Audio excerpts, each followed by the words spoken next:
এখন 9:30 বাজতে যায়। আমি আর বনি এখন যাচ্ছি তারামা পুজো দেখতে। আর ফেরার সময় কি কিনবো?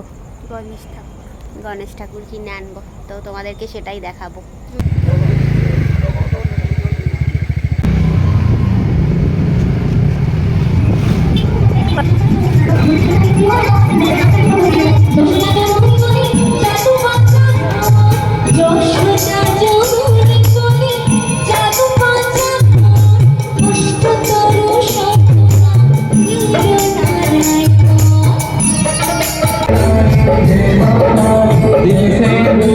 চলে এসছি আমরা দোকানে গনু বাবাকে আমাদের বাড়ি নিয়ে যেতে।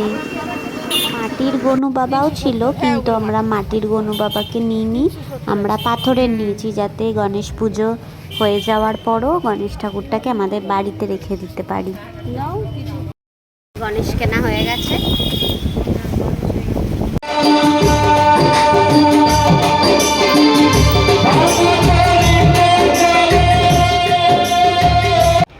গনু বাবা আমাদের বাড়ি চলে এসছে, আর পুজো হবে শনিবার দিন। কি রে, মজা পেয়েছিস? পছন্দ হয়েছে? তো ভিডিওটা এখানেই শেষ করছি। লাইক কমেন্ট শেয়ার অবশ্যই করে দেবে। টাটা।